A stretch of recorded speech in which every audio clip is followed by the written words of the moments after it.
भारतीय जनता पार्टीची नेहमीच सर्व आलेल्या परिस्थितीला सामोर जाण्याची तयारी असते, ती व्यवस्थाही असते. या ठिकाणी निश्चितपणे महिलांचं साठीचं आरक्षण निघालेलं आहे आणि आम्हाला याचा आनंदही आहे की चारही यापूर्वीच्या महिला या भारतीय जनता पार्टीने दिलेल्या होत्या.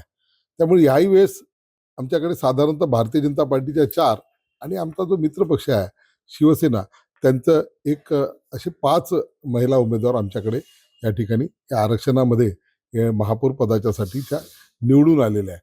ज्यामध्ये संगीता खांडेकर आहे, दुसऱ्या आशा देशमुख आहे, सारिका संदूरकर आहे, अनुजा सतीश तायडे आहे आणि आमचा जो मित्रपक्ष आहे शिवसेना, डिलेन शैलेश केळझरकर, असे आमच्या 5 भगिनी या पदाकरता आमच्याकडे निवडून आलेले आहे.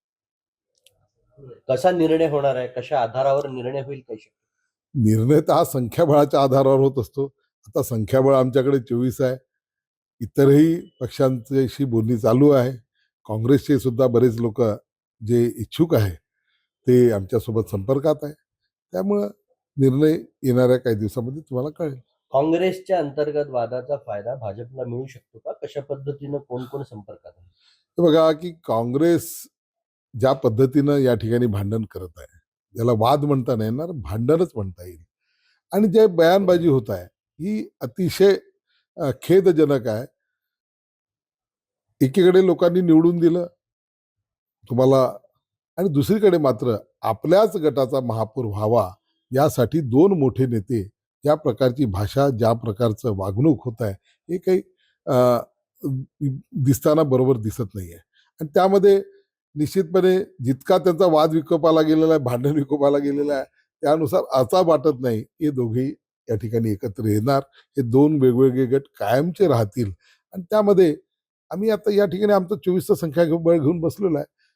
तिसरी आघाडी आहे ज्यामध्ये उभाटा आहे, या ठिकाणी वंचित आहे, BSP आहे, पप्पू देशमुख यांचे 3 नगरसेवक आहे, 2 अपक्ष आहे. हे सुद्धा एक मोठे 14 संख्या ही बाहेर आहे काँग्रेस आणि भारतीय जनता पार्टीच्या व्यतिरिक्त. नागपुरात बोलताना खासदार प्रतिभा धानोरकर म्हणाल्या की माझ्या मनाचं किंवा मला निर्णय घेऊ नाही दिलं मी वेगळा निर्णय घेईल. काय पक्ष फुटेल, त्या बाहेर जातील काय? तुमचं काय? नेहमीची काँग्रेसची परंपरा राहिलेली आहे की काँग्रेस ही कधीच एक संघ राहत नाही. निवडून सत्ता मिळवण्यापुरता सिम्बॉल वापरायचा, एकत्र यायचं आणि सत्ता आली रे आली ना, जर आपल्याला मिळताना दिसली नाही तर ते मात्र वेगळे होतात. असं यापूर्वी 2दा घडलेलं आहे. एक डॉक्टर महाकुलकरच्या वेळेस आणि या ठिकाणी मनोहर पौनकर हे नगराध्यक्ष त्या वेळेस झालेले होते. आणि तिसऱ्यांदा राखी कंचरलावर ज्या आहेत त्या सुद्धा काँग्रेसमध्ये होत्या. त्यांनी वेगळा गट स्थापन करत भारतीय जनता पार्टीमध्ये त्यांनी प्रवेश घेऊन त्या महापौर झाल्या होत्या.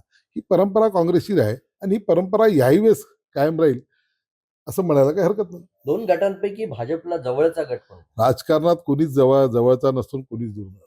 असा एक डायलॉग आहे इनकलाब पिक्चरचा, सियासत की शतरंज में कोई किसी का दोस्त नहीं, कोई किसी का दुश्मन नहीं, कोई किसी का बाप नहीं और कोई किसी का बेटा नहीं.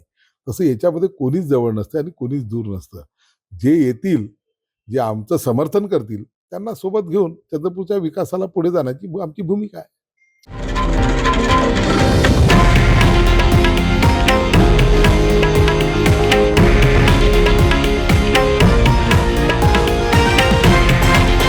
हे आहे देशातील नंबर 1 न्यूज नेटवर्क आणि आपण पाहत आहात TV9 मराठी, एकमेव.